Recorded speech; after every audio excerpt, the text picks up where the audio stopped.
Good afternoon, and welcome to a very wet and bedraggled looking Salisbury. The rain's been pouring down very hard all day. I'm Canon Nigel Davies, the Vicar of the Close, and I'm bringing you this afternoon's reflection. I was thinking about what to say, and for some reason, I started thinking about holidays that we used to enjoy as a family. Used to be in the summer, and our usual resort of choice was somewhere on the northeast coast of Yorkshire. We loved places around Whitby, and one of our favourite places was a place which was called Sands End. And as you might imagine, with a place that has a name like Sands End, there was lots of sand to be found. And one of the family activities was building sandcastles. In fact, every time we used to go to the beach, we used to build a sandcastle, or rather, I used to build a sandcastle under instruction, usually from my son, and later, once he got too old to be bothered with these sort of things, from my daughters. My son's plans were far more ambitious than my daughter's. They were much more easily pleased, and they usually wanted something which looked like a fairy castle, whereas my son wanted amazing fortifications, turrets, and all manner of things. One of the things, of course, after we built this castle, as big as it might be, was that we would wait for the sea to come in and the tide to destroy it. And this became part of the ritual. And I remember on one occasion we had to leave the sands because the tide hadn't yet come in, because foolishly I built the sandcastle too far away from the sea and hadn't factored in the time that the tide would become high. We had to return in the car later in the day just to make sure we saw it destroyed. Why am I talking about this? Well, I suppose because the news is pretty dire, and my thoughts turned on the idea of some kind of awful catastrophe.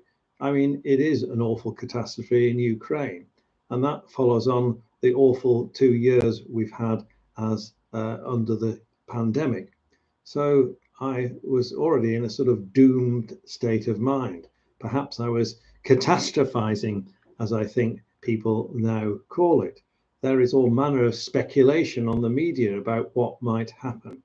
And I'm sure not just myself, but many, many others, not just in this country, but across the world, are apprehensive and anxious and worried about what's going to happen. And as a person who's been brought up on things like science fiction, then it was easy for me to remember some of the stories I read about disasters and the world ending and civilization coming to an end, lapping away. Time and tide destroyed my castles. Maybe time and tide was about to call time on the human race. And I was reminded of that great film recently remade, Planet of the Apes. Now, there is a name which is given to watching too much media and being involved in too much news, and that's known as doom scrolling, which sounds rather great. It means it sounds greater than it really is, because watching too much media, being involved in the news too much, can lead to acute stress reactions and symptoms which apparently, when I was reading this up, are almost akin to post-traumatic stress disorder because of the effects that they have on people. News, in fact, can be toxic to the body. Panicky stories release cascades of cortisol, and this deregulates the immune system, and our body finds itself in a state of chronic stress. And I'm sure there are many people who have felt like that. So, how do we address this? Well, one of the ways we can do this is by not watching the news. And I'm sure a lot of people have stopped watching the television news because of the appalling pictures they're seeing. Others will have stopped listening to the news, and perhaps others will just limit their news intake to scrolling through one or two websites. But even that can have its problems, because if we have our smartphone with us, then we can actually continually scroll through the news and keep up to date with all the bad things that are happening. So if we are not able to limit our time with the news, What else can we do? Well, according to psychologists, we should schedule worry time. We should actually give full rein to worry for a period of time so that we can then get on with the rest of our daily life without as much worry as we might have if we're always on edge because of what's happening. Worry time apparently is a common strategy in dealing with anxiety disorders. So you can see that if we are able to give full rein, however short a period, to worry, then perhaps that will make things better. Now, there are obviously other ways of dealing with stress. And one of the ways I suppose that Christians deal with it is through praying. They offer up the situation to God and then pass on that worry in that direction. And I suppose other Christians will find it easier to do this by silence or by meditation. And sometimes it's good to replace the whirring brain with perhaps a simple mantra, such as Jesus, come close and give me peace. And if that is repeated quietly, or even internally within the head, whilst you're sat in a quiet and comfortable place, perhaps this will have the effect of reducing the twirling thoughts in your minds. Jesus had a rather good line on this, and this is a quote that he came up with, or some good advice rather that he came up with. So do not worry about tomorrow. Let tomorrow worry about itself. Living faithfully is a large enough task for today.